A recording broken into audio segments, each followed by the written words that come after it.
2023 has been a great year for games, hasn't it? With some of the best games I've seen released in a long time, it's been impossible to keep up with all of the major releases of the year. I've played 40 games released this year, which is more than people who actually get paid to keep up with this media onslaught. It's hard to know what to buy with literally thousands of options screaming for attention. And in this video, I'm going to lay out 10 fantastic games you should absolutely check out from this year. With that established, you're watching Real Deal Games, and let's dive right into my ranking of the top 10 games of 2023. Number 10. Boomer shooters are one of my favorite genres, and 2023 has been full of some pretty amazing ones. Starting with Dusk in 2018, the boomer shooter genre has popped off in the 2020s, leading to this excellent Warhammer game. I don't know much about the Warhammer franchise, and this game doesn't make me any more interested in learning about the lore, although my friend John sings the lore's praises. In the titanium boots of a space marine, Bolt Gun sets you, the player, against hordes of demons and Chaos Knights, and what I really appreciate about this game is its classic design. It's a simple loop of finding keys, slaying mobs, and progressing through sequences of carefully crafted murder rooms. Bolt Gun is a bloody boomer shooter masterpiece, and it would have been blasphemous of me to leave it off the list. Number 9. Some of my earliest edited videos are about Blasphemous II, and in those videos, I call it one of the best Metroidvanias I've ever played, and that's something I still maintain to this day. With its macabre, Spanish Inquisition, and biblical vibe, Blasphemous II stands out amongst its 2023 compatriots, making it one of my favorite indie games of the year. The bosses in this game are special, especially with the way they are enhanced by the flow of the exploration loop and how they pair up with the available weapons, chants and prayers, and character abilities. My favorite boss from the game is Benedicta because of the way it made me utilize my traversal abilities in interesting ways, and I especially like the way the boss arena impacts the utilization of these traversal abilities. The build variety in this game is also pretty vast, considering the smaller scope of it. My favorite build is a 9 infinite time loop build, which I used to beat the final 2 bosses of the game. I earned the platinum in this title, and it is a completion process I heavily recommend if you find yourself even a little interested in this game. And speaking of amazing platinums,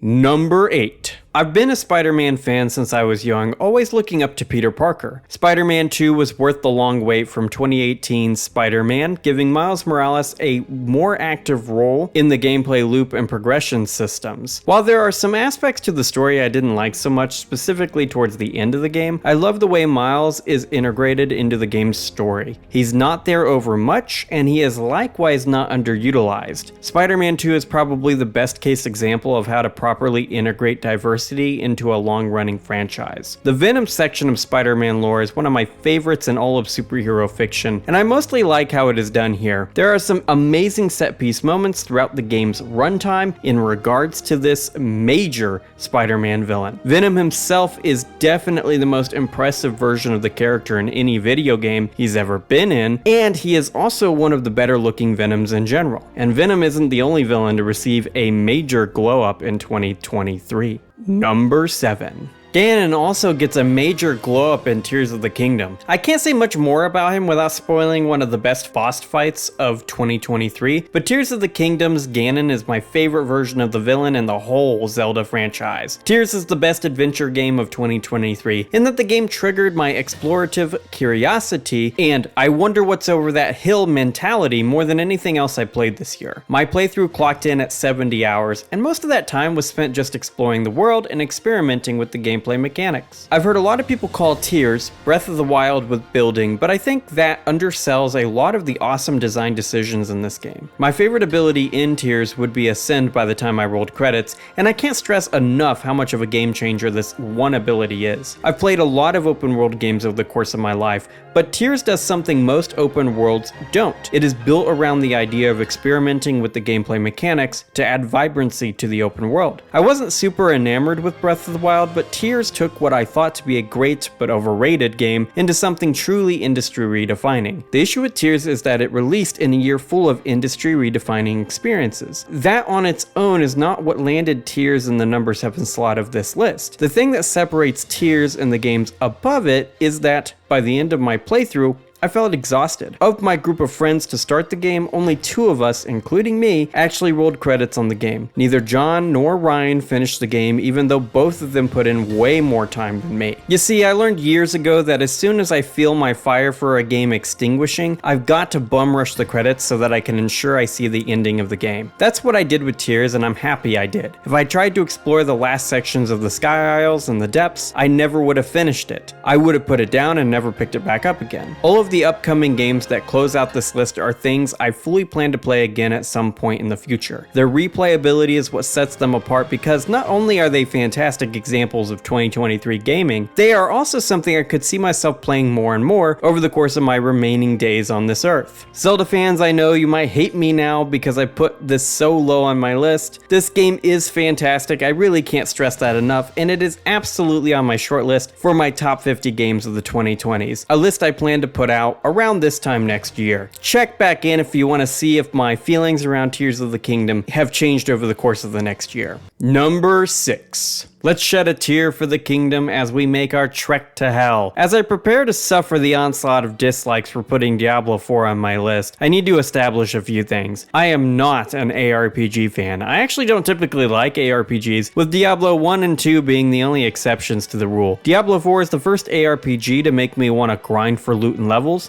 something I've never done before. My Diablo 4 playthrough was as long as my Tears playthrough, each going for 70 hours. This number is kind of significant because that means I played Diablo 4 for longer than twice, more than double my Diablo 2 playthrough, or my Diablo 3 playthrough, or my Diablo 1 playthrough. All of them. It's double than any of those playthroughs individually, and that really blows my mind. The differences between Diablo 4 and Tears, and the thing that broke the tie between them, is that I plan to play way more Diablo 4 over the course of the next 10 years. I want to get the platinum in this game, which is going to take some time, especially with that hardcore trophy. I know a lot of ARPG fans did not like Diablo 4, but I think part of the reason for that is because they played 100 plus hours in the first week, or in some cases weekend, and they were angry that the end game wasn't ready for them. I know the end game matters a lot for fans of this genre, but that's not something I need. I don't know life individual games. I like playing everything, and my Lightning Sork satisfied me enough to get me through 70 hours of playing. I'd love to level a character for each of the other classes, and that's something I can't say about any other game in the franchise or in the genre as a whole. Number 5. I've enjoyed platformers all my life, but Mario platformers, especially the 2D ones, have never been for me. Mario has always triggered the deepest well of rage I have, but Super Mario Galaxy changed that for me in terms of the 3D titles. Because of that game, I enjoyed Odyssey and 64. Likewise, Super Mario Bros. Wonder has done the same for 2D Mario. Super Mario World is a game I've never been able to enjoy long enough to get past the third world, but because of how much I loved Wonder, I plan to revisit it, giving it the time it needs to win me over. Wonder is wonderful. There's really no other way to describe it. The Wonder Seeds provide each level with a unique remix, and each one made me go out of my way to find them. I don't complete games if there's no platinum to go for, something that typically makes me rush through Nintendo titles, but Wonder prevented me from doing this. While I didn't 100% the title, I did find every single Wonder Seed and go through all of the secret levels, which is something I've never done for a Mario title. At least finding each Wonder Seed is how I would suggest everyone play this game, because there's a kind of bottled joy to each of the remixed levels. Obviously, some are better than others, but all of them are high quality. This is the best Nintendo game of 2023 by far. Number 4. The original RE4 is pretty good. I enjoy it a lot, but it is not in my top 5 for the franchise, and the remake from this year is also not in my top 5. That being said, it is still one of the best games from this year, convincing me to play through it 7 separate times. I did this because of the trophy requirements for the game, which is something I don't actually recommend you do. I enjoyed about 3.5 of my playthroughs of RE4 Remake, but that still makes it my most replayed game of this year, and I don't regret getting the platinum. The weapons feel fantastic. The changes made to the original are genius, and by and large, this is one of the best RE games to exist. Some of my favorite things about my time with RE4 Remake are my first playthrough, my handgun knife only playthrough, and the Mercenaries mode. If 2023 2023 had just a handful less great games, I probably would have spent loads of hours in the Mercenaries mode because it is a side activity hopefully unique to the RE franchise. Fun gameplay is just something Capcom has always been great at, and RE4 Remake shows they haven't lost their touch. I wouldn't say someone is wrong to put this in their top 5 or to call it their number 1 in the franchise. It's an undeniably amazing title, but it's not actually my favorite survival horror remake from this year either. Number 3. Dead Space, the remake of the 2008 original, is my number 3 pick. I made a top 10 games of 2023 list for the first half of the year back in July, and at the top of that list was Dead Space. If it weren't for August bringing my number 2 and 1 picks, this would have remained my favorite game of 2023. The Dead Space series has always done the sci-fi horror genre the most justice within the gaming sphere. It's ironic that the Dead Space and RE4 remakes would release the same year, since the 2008 Dead Space was heavily inspired by the original RE4. What has always made Dead Space the winner in this heavyweight survival horror super slam is its atmosphere and story. RE4 moved on from the more measured story of the first 3 RE games, becoming something more silly, and as a result, the horror atmosphere of the game suffered drastically. Dead Space never had that issue, maintaining its dark, Thing-esque horror all the way through all 3 games. Something about the necromorphs, markers, and bleak vision of humanity's future within Dead Space resonates with me to a greater and longer degree than anything within RE4, so the remake of Dead Space is the clear winner between the two for me. Number 2. 2023 is full of many revitalized franchises, and Armored Core is one of those franchises that has been a part of my life for a long time. I didn't know it when I was younger, but I have been a fan of From Software's work since the early 2000s, when I would play the first Armored Core for the first time. Later on in life, I would fall in love with Armored Core 3, a game that still sits in my top 100 games of the 2000s list. For the past 17 years or so, I've been waiting for a new entry in this franchise, since I missed out on the entire 7th generation section of sequels. Finally, Armored Core is back with its 6th entry, and it is the best game in the franchise. I wasn't sure if it was going to overtake AC3 for me,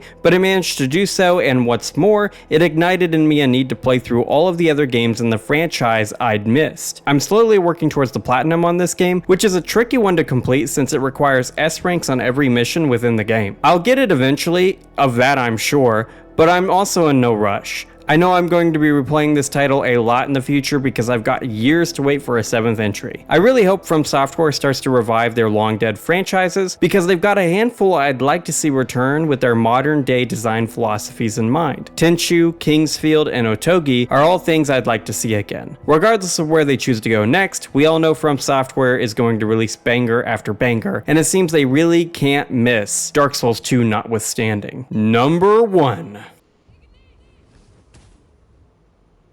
31. Oh my god. And he doesn't know we're here? Oh! Easy. As with most people, Boulders Gate 3 is my favorite game of 2023. It's crazy to me that a sequel to a game from 23 years ago would have this much of a massive impact on the gaming industry this year, but it makes a lot of sense why. Boulders Gate 3 is a simply fantastic RPG, calling back to the golden age of BioWare RPGs that characterized the 2000s and early 2010s. Through BG3, Larian have shown an impressive attention to detail and massive design chops. And something I regard highly with this game is the way the developers have carefully crafted multiple characters, quests, and bits of atmospheric storytelling to provide players with a gameplay experience akin to the late 90s era of CRPG, to the Fallout 1s and 2s and the original 2 Boulders Gateses of the world. CRPGs have seen a bit of a resurgence over the course of the past 8 years or so, but none of the CRPGs I've played in that time even remotely compared to the creativity of BG3. What Larian have made here is truly special, and something I'm seeing return to the gaming industry for the first time since the 6th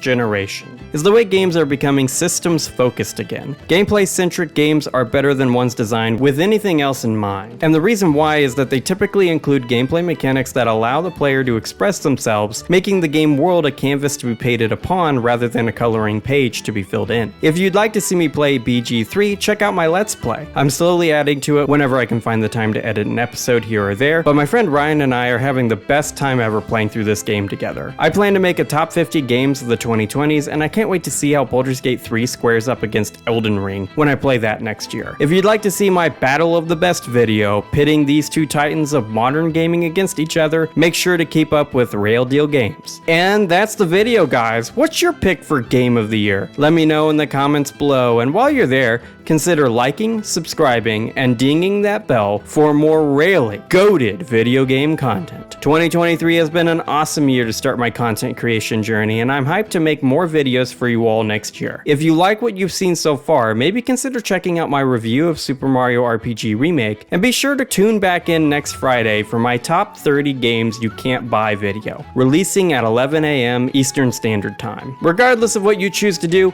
have an awesome day, gamers. You rock, and I hope the last month of 2023 is the real deal. See ya around.